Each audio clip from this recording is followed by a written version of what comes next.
Como novedad, antes de empezar con Diego Giacomini y Javier Milei, voy a recordar un video chico de hace aproximadamente un año en el cual el señor Milei tuvo, digamos, como una suerte de torneo oral con el diputado Eduardo Madeo, en el cual no importa ya el tenor de la discusión, sí importa lo que en ese momento Milei decía y que en alguna medida a su espalda el señor Giacomini refrendaba. Por favor, director.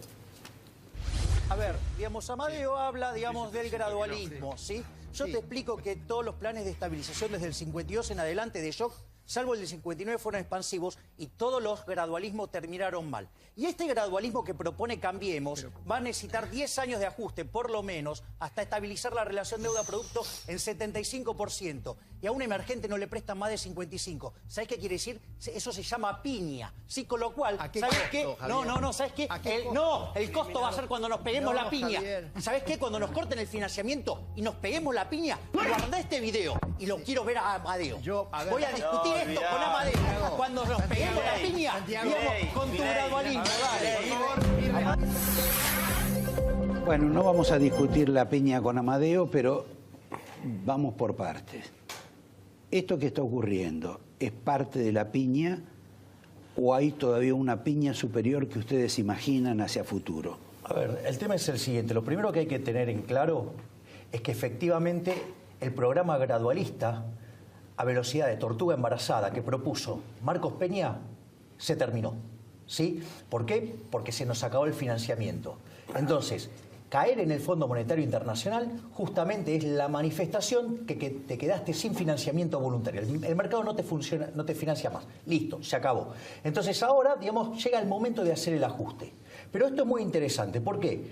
Porque vos ahora, digamos, primero que hay un falso dilema. No es cierto que si haces shock, ¿sí?, no es expansivo. O sea, la mayoría de los casos fueron expansivos sacando el del 59. Todos los programas gradualistas terminaron mal. Y además terminaron con una torre de deuda peor, digamos, de lo que estaba. Con lo cual, o sea, encima terminan siendo nefastos estos programas gradualistas. Ahora, digamos, nos encontramos llegando al Fondo Monetario Internacional. Y esta es la parte interesante. Hoy, no hay forma de que un programa de ajuste sea expansivo. ¿Por qué? Porque que sea expansivo o no depende de qué. Si vos vas a hacer ajuste, aumentás el ahorro. Para que no sea recesivo y que sea expansivo tenés que tener aumento de la inversión. Con esta incertidumbre, con esta situación, es imposible que haya inversión. ¿Qué quiere decir esto? Que va a caer el nivel de actividad económica, que va a caer el empleo, que va a caer el salario real. Y como todo esto se está dando en un contexto donde se cayó la demanda de dinero, que se derrumbó, tenés aceleración inflacionaria. Con lo cual, digamos, y ahí está el punto. Entonces, o te pones los pantalones largos y haces un ajuste como corresponde, haciendo que el déficit primario sea nulo para que el financiamiento que te da el fondo alcance para llegar hasta el 2019, o si seguimos con las estupideces gradualistas, como por ejemplo las que dijo Marcos Peña, irresponsablemente en el programa de Majul. ¿Sabés cómo se llama eso? Piña. Entonces, o nos ponemos... Perdónenme, pero si un país está viviendo y casi tiene que cantar alegría, porque compra 500, 600 millones de dólares por día para sostener la corrida, es que la piña ya nos dimos. A ver, la corrida recién ha empezado, punto número 1. O sea que vos no le das crédito a que el fondo la contenga. A ver, vos para estabilizar una economía necesitas un ancla. Y el Fondo Monetario no es un ancla, no sirve por sí solo para estabilizar la economía. ¿Sabes por qué? Porque para ser ancla tenés que tener reputación y credibilidad. Y el Fondo Monetario no la tiene. El jueves pasado, el Financial Times en Londres escribió: cada vez que el FMI se metió en Argentina, hizo las cosas mal. Argentina en los últimos 70... Ha hecho las cosas mal en casi todas partes del mundo porque casi no tiene clientes. Por alguna razón no tiene clientes. ¿Cuántos países tiene? En Argentina, 5 o 6. Bueno, pero en el caso argentino es peor. En el caso argentino es peor. Fíjate, por ejemplo, para seguir la línea de lo que dice Diego.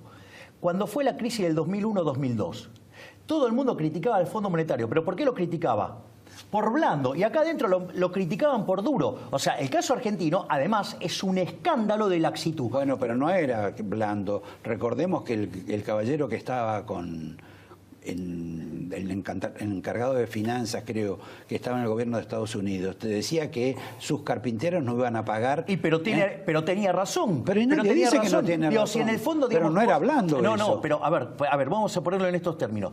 Una de las cosas que pasa con los organismos multilaterales es que se financian, ¿sí?, con impuestos de los contribuyentes. Entonces estaba muy bien que le hiciera ese reclamo. Pero aún así, la crítica hacia el Fondo Monetario en el caso argentino fue que fue laxo y acá adentro lo mostraban como el monstruo. Entonces imagínate ahora con Marcos Peña el otro día diciendo, no, esto no quiere decir que esto nos asegura llegar, no que tengamos que tocar nuestro programa fiscal. Si acabamos de estallar porque justamente no hicimos el ajuste fiscal. Es decir, entonces con esa mentalidad sigue valiendo la frase que tenemos el iceberg ahí y Marcos Peña sigue gritando acelerá, acelerá, que lo rompemos todo y aumentamos la producción de cubitos. O sea, lo dijo el otro día, parece que el tipo prefiere cortarse un brazo antes que tocar el gasto público. Es irritante lo que dijo de los ministerios. Dijo, bueno, podemos comparar la cantidad de números de ministerios contra la OCDE. ¿Por qué no lo comparás contra Cuba? Tenés casi los mismos que Cuba. Mirá qué buen dato, ¿sí? Y es más, si tenemos ministerios que verdaderamente son un insulto. A ver, Ministerio de la Producción.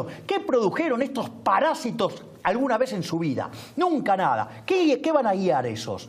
Entonces, por favor, digamos, esto es, digamos, cada vez vamos más rápido contra el iceberg. Ahora, este proceso de desgaste financiero que está teniendo el gobierno, que tratan de ser reparado por la colaboración del fondo, algún tipo de contribución que verdaderamente... ¿Ustedes lo ven que si no hay un ajuste verdaderamente central, es imposible que tenga voy salida? por partes. Primero ya te dije, el fondo no tiene ni reputación ni credibilidad para ser ancla y estabilizar la economía. Pero te da plata, te puede dar plata Segundo, o cobertura. voy a eso. Segundo, las recomendaciones que puede dar el fondo no son adecuadas. Primero, recomienda deslizar el tipo de cambio en un marco ya se deslizó. La demanda de dinero pará. está Ya se cayendo. deslizó. Yo les digo, señores, desde diciembre se está deslizando. De 17 subió a 25. A ver, el argentino, cuando ve que el tipo de cambio sube y las reservas bajan, ¿qué hace? Va a querer más dólares y menos pesos. O sea, estirarle nafta al fuego. Segundo, las metas que se están negociando con el FMI, que es un déficit primario de 2.5 para este año y 1.5 para el año próximo, ¿sabes qué implican? Que no alcanza la plata ni de casualidad para terminar el mandato. ¿Por qué? Porque te dan 30.000 millones, si te dan 30.000 millones, y con estas metas necesitas 34.000 más sin mercado. No me la hagas tan draconiana, por la sencilla razón de que uno dice... Acá en cualquier momento por ahí entra un nuevo swap de China, de 5 más 5. O te devalúan más para que haya más inflación y con eso licuar lo que tienen que pagar en el mercado doméstico. Es parte de un ajuste. Es parte de un ajuste, pero hay que ver qué pasa con la esfera después política, guarda. Y es parte de un ajuste que es bastante complicado, porque siempre ese ajuste está sobre los hombros de los mismos, o sea, de los agentes privados, mientras que los que viven de la recaudación y del gasto público no enfrentan el ajuste porque devalúan y quieren inflar la inflación para que los recursos tributarios no bajen, claro. Roberto. Ahora, entonces siempre hay una historia. El compañero Macri, después de haber endulzado a los gobernadores y que en general las provincias están funcionando medianamente bien, ahora les va a tener que decir que le voy a dar menos plata o que le voy a cortar directamente el chorro. A ver, para alcanzar el equilibrio primario en 2018 y 2019, que es indispensable, porque si el fondo te pone 30.000, con ese programa te faltan solamente 10.000 millones y tenés la oportunidad de volver a los mercados voluntarios de deuda. Pero ¿qué sucede? Tienen que hacer lo que desde el primer momento nunca quisieron hacer, que es ajustar el gasto público y ajustarse ellos, porque llegó la hora que para alcanzar el equilibrio primario, las partidas que hay que tocar son partidas sensibles a la clase política, por ejemplo, obra pública, por ejemplo, transferencias discrecionales a provincias, que son todas transferencias que si vos las tocas, alcanzás el equilibrio fiscal primario este año, pero la clase política no está dispuesto a enfrentar ese esfuerzo. ¿Y sabés qué? ¿Qué hacen? Van a después echarle la culpa al FMI diciendo, nos obligaron a hacer este ajuste terrible, cuando en realidad, ¿cómo se sale de esto? Se sale de esta manera, que el gobierno haga un programa propio de equilibrio fiscal, pero ¿qué pasa? Si ese equilibrio fiscal te lo anuncia Duhovne y esta estructura de gabinete, nadie le cree. Entonces ya no alcanza, necesitas cambio de organigrama, cambio de nombres para que sea creíble y tenga capacidad de ser gestionado, porque si yo tengo que hacer un ajuste y hay 6 billeteras, la probabilidad de hacer ese ajuste es mucho menor si hay una sola billetera, o sea, un ministro contra 6. Está bien, vamos por la teoría de reducir ministerios, pero independientemente de eso, que en última instancia es un gasto relativo, la pregunta que a uno se mueve todo esto es, ¿con quién puede hacer un plan Macri de la gente que tiene? Perdón, y ya no de la gente que tiene, sino de la gente del conglomerado que tiene dentro de lo que es el oficialismo. Sea sacando de los radicales, sacando de Carrió y sacando de sus propios. Ya han invertido en toda la gente y encima para colmo están Milei y Giacomini, que me dicen que dentro de todo Federico Sturzenegger es una persona que no estuvo tan mal y nos salvó de una hiper. A ver, desde mi punto de vista... Bueno, te doy la oportunidad para pelearte conmigo. A ver, no. Desde mi punto de vista, primero no puede ir a buscar a nadie en el radicalismo. Porque para los radicales los problemas se separan en dos. En los que no tienen solución y los que se arreglan el paso con el tiempo. Con lo cual son unos inútiles, ¿sí? Y de ahí se nutrió, digamos, por ejemplo, bueno, del izquierdoso Fragai, digamos, el ideólogo de este populismo que se estrella, ¿sí? Digamos, de que se nutrió ¿de quién? De Duhovne, que trabajaba con Machinea, ¿sí? No, con Naidenov. Bueno, a ver. Machinea trabajó antes, era asesor de Naidenov. Después, o sea, digamos, ¿a quién más? A González Fraga, que lo puso en el Banco Nación, echándolo a Melconian por hacer bien su trabajo y generó una expansión de la cantidad de dinero desestabilizándole VAX, que el año pasado metió 8 puntos de inflación. ¿Qué quiere? ¿Tocarlo a Federico Sturzenegger, que es el único que hace bien su trabajo, condicionado a las barbaridades que hace Marcos Peña? Entonces, y la realidad es, mirá, yo lo que creo es que encontrar un ministro como la gente que acepte estando el señor Marcos Peña es imposible. Ningún economista de calibre razonable va a aceptar una función donde esté el señor Marcos Peña. Porque yo quiero mencionar algo del señor Marcos Peña, para que quede claro. El señor Marcos Peña es el principal responsable del desastre que vive hoy la Argentina. Porque es cierto que el programa era inconsistente, pero esto se aceleró, sí, muchísimo. ¿Por qué? Por la estupidez que hizo el 28 de diciembre cuando avanzó sobre la independencia del Banco Central. Recordate qué es lo que quería hacer él. Quería que la tasa la bajaran al 20% y que el tipo de cambio saltara. Ahora, mirá lo que pasó en todo ese contexto. La tasa de interés, que la querían en el 20, llegó a tocar el 100%. Ahora anda dando vuelta por el 50%. Pero no pasó eso solo. El tipo de cambio se devaluó un 50% la moneda. ¿Sí? La inflación, que estaba en el 18%, anualizada, el promedio de 3 meses, saltó a 28, o sea, se aceleró 10 puntos. Y encima, digamos, a pesar de esa bruta devaluación, perdimos más de 9.000 palos de reserva. Y encima, ahora estamos con una situación crítica para mañana, a ver cuántos se renuevan de las LEVAX, ¿sí? Entonces tenemos que salir a buscar 30.000 millones de dólares al fondo para tapar las macanas de este incompetente. O sea, es una locura. Es decir, y después sale, no pasa nada, está todo bien. En realidad, bueno, no sé, digamos, cuestiones menores hay para ajustar.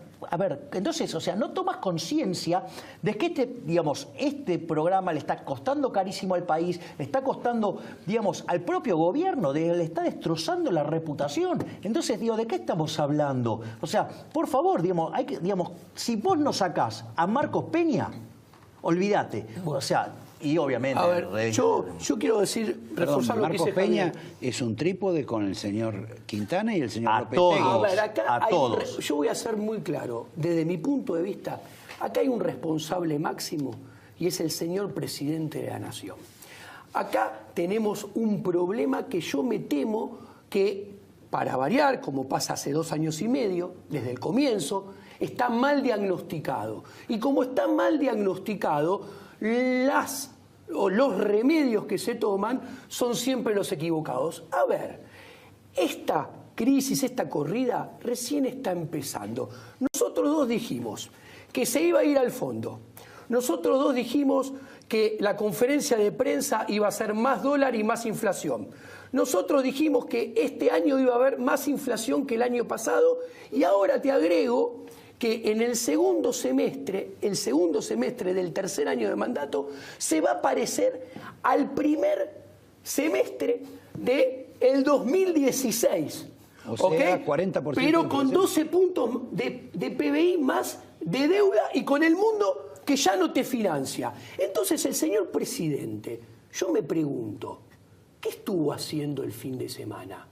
Porque yo personalmente, yo esperaba no a Marcos Peña con Majul, con su relato amarillo de siempre. Yo esperaba que el señor presidente anunciara en cadena nacional las medidas de fondo para empezar a enderezar esto en la segunda mitad del mandato.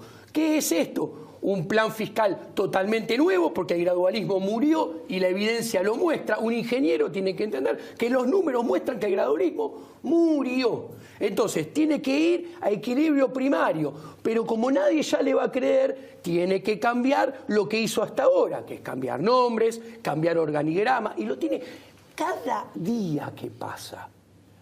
Es caro y costoso. Son dos cosas diferentes. Caro para es la que sociedad. para la sociedad. Caro es que perdés reservas, sube el tipo de cambio, se espiraliza la corrida, y costoso es que las políticas que antes alcanzaban para arreglar los problemas ya no alcanzan y hay que ir o echar a mano a políticas cada vez más difíciles de implementar y más dolorosas. Pero ojo, en las políticas de fondo que hay que aplicar, me tomo el permiso de meter a toda la clase política, porque para tener credibilidad hay que tener también institucionalidad detrás.